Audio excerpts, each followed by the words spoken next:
तो क्या तुमको भी माइनक्राफ्ट को बीट करने में काफ़ी मुश्किलें होती है? सच्ची? पर तुम लोग टेंशन मत लो क्योंकि मैं आ चुका हूँ यहाँ पर। मैं तुमको इतना खतरनाक टिप्स एंड ट्रिक देने वाला हूँ जिससे तुम माइनक्राफ्ट को काफ़ी आसानी से बीट कर लोगे यार, काफ़ी आसान भी होगा तेरे लिए। तो वीडियो को पूरा एंड तक देखो और चैनल को सब्सक्राइब करो और लाइक करो वीडियो को फटाफट से। तो तुम जैसे ही एक नया वर्ल्ड बनाते हो तुम्हारे पास एक प्रॉब्लम आती है कि वो एक केव ही नहीं मिलता। बहुत ज्यादा एनोइंग लगता है ये चीज। और जब तुम लोग डिसाइड करते हो नीचे गड्ढा खोद के केव ढूंढने का तो ये होता है। तो भाई इसका सॉल्यूशन ध्यान से सुनो। तो देखो माइनक्राफ्ट के अंदर 90% चांसेस रहता है कि तुमको एक केव मिले कोई सा भी स्पॉन में, बट अगर तुम कुछ ज्यादा ही अनलकी हो तो तुम्हें केव नहीं मिलेगा। पर तुम लोग टेंशन मत लो क्योंकि यहाँ पर समुद्र तो दिखेगा ही तुमको आसपास। उसके नीचे अगर तुम गड्ढा खोदोगे तो तुमको नीचे में काफी ज्यादा बढ़िया केव मिलने वाली है। और बहुत ज्यादा चांसेस रहते हैं कि तुमको काफी बढ़िया सा केव मिले जिसमें तुम काफी और माइन कर सको। और तुमको पानी के अंदर भी काफी सारे और मिलेंगे जो कि काफी ज्यादा अच्छे होते हैं, बिल्कुल अच्छे होते हैं। अगर तुम माइनक्राफ्ट में कहीं भी और तुमको अचानक भूख लगने लग जाए तो तुम क्या करोगे? कोई सा भी एनिमल को मारोगे, उसका खाओगे खाना। पर असल में जो भी तुम ये सब करते हो ये काफी ज्यादा गलत तरीका है खाने के लिए। देखो कोई सा भी प्रोटीन खाने से कम हंगर बार बढ़ता है और काफी कम हेल्थ भी बढ़ती है तुम्हारे लिए। पर अगर तुम वही वाला कुक्ड वाला खाओगे तो तुम्हारा हंगर बार काफी ज्यादा बढ़ेगा और हेल्थ भी काफी ज्यादा बढ़ते रहेगी। और कुकिंग के लिए तुम फर्नेस जो यूज करते हो वो नहीं करो, क्योंकि अब तुम यूज करो, नहीं ये नहीं करो, बिल्कुल नहीं यूज करो इसको। इसके बदले तुम स्मोकर यूज करो क्योंकि काफी फास्ट तरीके से खाना पकाता है फर्नेस के मुकाबले। मान लो तुम्हें एक अच्छा सा विलेज मिल गया जिसमें आयरन गोलम भी है, तो तुम यहाँ पर 3 बिल्ड करोगे, फिर यहाँ पर आयरन गोलम को मारोगे और फिर मारते रहोगे जिससे आयरन मिले तुमको।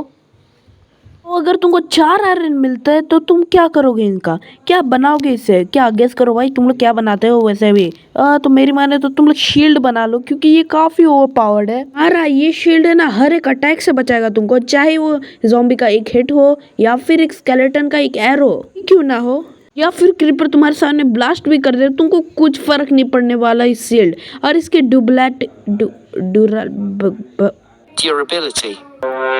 देखो ये चीज बहुत सारे नए प्लेयर्स भी करते हैं। देखो अगर सुबह हो रही हो तो क्या जो चुल मचता है वो लोग केव घुस जाते हैं, जो कि सबसे बड़ी गलती रहती है उन लोगों की। देखो मेरी मानो तो तुम लोग है ना दिन में को कभी केव मत जाना क्योंकि वहां पर काफी सारे मॉब रहते हैं। और तुम रात को जाओ क्योंकि आधे मॉब ऊपर आ जाते हैं और इससे तुम केव में सुरक्षित।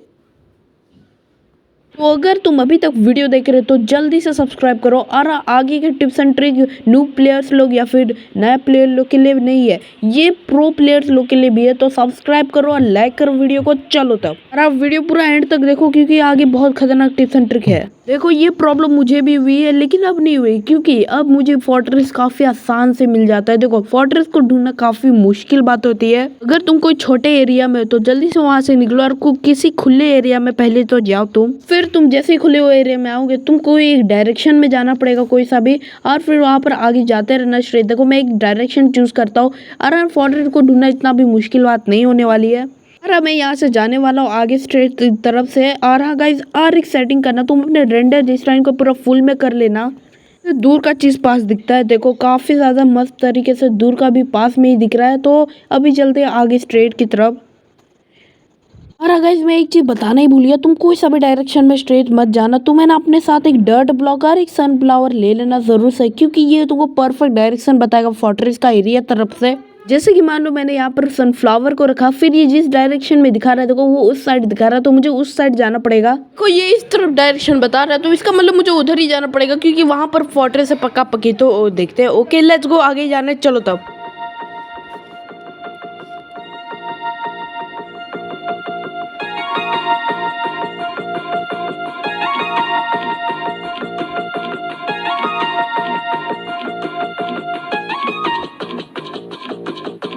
ओके लगता है फोर्ट्रेस यही। ओके क्या वो फोर्ट्रेस मिल गया गाइस। ये देखो गाइस फाइनली फोर्ट्रेस मिल गया काफी देर के बाद, 20 मिनट के बाद। भाई देखो मैंने तुमको फोर्ट्रेस भी दिखा दिया चल के। जो देखो गाइस मैंने तुम लोग को फोर्ट्रेस तो दिखा दिया और तुम लोग को लग रहा होगा ये फेक है। तो देखो ये सनफ्लावर मैं यहाँ पर रख रहा हूँ और ये इसी तरह से देखेगा, ये देख रहा। ओके ओ लेट्स गो, ये देखो ये इसी की तरफ देख रहा है। इसका मतलब फोर्ट्रेस सही डायरेक्शन में दिखा रहा था ये सनफ्लावर। अब देखो फोर्ट्रेस के लिए तो तुमको नेदर में जाना पड़ेगा, और नेदर में तुम नेदर पोर्टल से जाओगे। तो पोर्टल कैसे बनाते हो? वही डायमंड का पिकेक्स बना के। देखो ये बहुत नूब तरीका है, मैं तुमको सही तरीका बताऊंगा अच्छे से। तो देखो ये कार्यक्रम को शुरू करने से पहले हम लोग को कुछ सामग्री चाहिए होगी, तो यहाँ पर दिख रहा होगा तुम लोग को। देखो इसको करने के लिए तुमको एक लावल पूल तो ढूंढना ही है, फिर यहाँ पर तुमको कुछ इस तरह से कुछ ब्लॉक्स रखना है, एक ही ब्लॉक रखना है, और फिर वाटर बकेट को इस तरह से करना है, फिर कुछ इस तरह से स्ट्रक्चर बन जाएगा तुम्हारा। एंड यस, इतना करने के बाद तुमको यहाँ पर वाटर बकेट का पानी लेना है। वो नहीं श्योर, मतलब वाटर बकेट का नहीं, तुमको सबसे पहले तो यहाँ पानी रखना है, फिर यहाँ पर तुमको ग्रास ब्लॉक तोड़ना है, फिर तुमको यहाँ पर कुछ इस तरह से बन जाएगा। अगर इतना हो गया तो तेरा काफ़ी सारा काम हो गया होगा। देखो ये सब बिल्ड बनाने के बाद तुमको यहाँ पर पानी डालना पड़ेगा कुछ इस तरह से, और मैंने आसपास ब्लॉक इसीलिए रखा क्योंकि ये पानी ऑब्सीडियन बना देता है सभी को। कुछ बचा ही नहीं है वैसे। फिर तुमको यहाँ से लावा उठाना है, फिर यहाँ पर तुमको आना है, फिर यहाँ पर अगर तुम रखोगे तो ये ऑब्सीडियन में कन्वर्ट हो जाएगा। इसका मतलब तुम एक पोर्टल का स्ट्रक्चर बना सकते हो। चलो मैं बनाता हूँ फास्ट फॉरवर्ड में।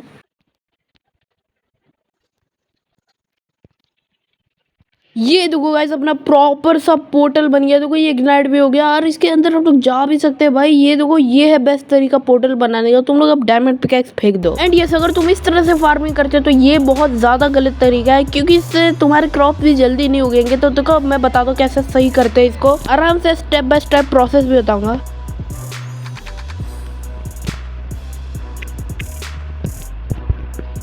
ओके लेट्स गो गाइस, हम लोग का फार्म बन चुका है। और तुम लोग सोच रहे हो इससे क्या होगा, तो देखो इससे ये मिट्टी है ना, इसको दोनों सोर्स से पानी मिल रहा है, दोनों साइड से, तो ये जल्दी गीला होगा, जिससे क्रॉप भी जल्दी उगेगा तेरा। एंड यस, बीज को लाना मत भूलना, क्योंकि ये तुम्हारे क्रॉप को काफ़ी बेहतर बना देंगे। अभी तो बड़े नहीं है इसलिए नहीं कर रहा है कोई। एंड यस गाइस, और ये जो लास्ट वाला होने वाला है ये थोड़ा सा मतलब अजीब भी हो सकता है तुम लोगों के लिए, लेकिन ये काफ़ी सारे प्लेयर्स को गुजरना पड़ता है। मैं भी इससे गुजरा था। देखो अब जितने भी मैंने टिप्स एंड ट्रिक बताए तुम लोग सबको यूज़ तो करना चाहते हो, बट तुम लोग जब भी कुछ यूज़ करते हो तुम मर जाते हो क्रीपर का ब्लास्ट से, या फिर कभी कभी तुम फोर्ट्रेस ढूंढते हो तो कभी कभी घास से तुम मर जाते हो, डायरेक्ट मर जाते हो, या फिर तुम कभी कभी ट्राई करते हो नेदर में सोने का, तो उस समय भी तुम मर जाते हो। तो सुनो, इसका पूरा सॉल्यूशन मुझे नहीं पता, पर जितना पता है मैं उतना बता रहा हूँ तुमको सॉल्यूशन। तो ध्यान से इस सॉल्यूशन को सुनो। देखो अपने साथ पूरा आर्मर लेके रहना, आयरन और शील्ड बिल्कुल लेना, क्योंकि ये काफी पावरफुल भी है, मैंने बताया था। और कुछ खाने को भी ले जाओ, और याद रखना कोड वाला ही ले जाना। एंड ये ऑब्वियसली कुछ टूल्स पिकैक्स सब ले जाना, और कुछ ब्लॉक्स वगैरह भी ले जाना। एंड ये अगर तुम्हारे पास ये सब सारा है तो तुम इससे बच सकते हो, पर अगर तुम नूब हो तो तुम प्रो बनने का ट्राई करो, इस ये भी नहीं बचा पाएगा तुमको। एंड ये वीडियो आजकल लेट आ रही क्योंकि ये सब सारा रिसर्च करने वाला होता है। मैं पूरा रिसर्च कर रहा था तो 2 गो टिप्स एंड ट्रिक नहीं मिला, तो उसके लिए माफ़ करना, इसलिए मैंने 8 गो रखा है। और आप वीडियो यही तक थी, सब्सक्राइब कर दो और लाइक कर दो। 1 सेकंड भाई, चांद कितना मस्त लग रहा है। ये देखो भाई क्या मस्त चांद है, हाफ मून है फिर भी कितना मस्त।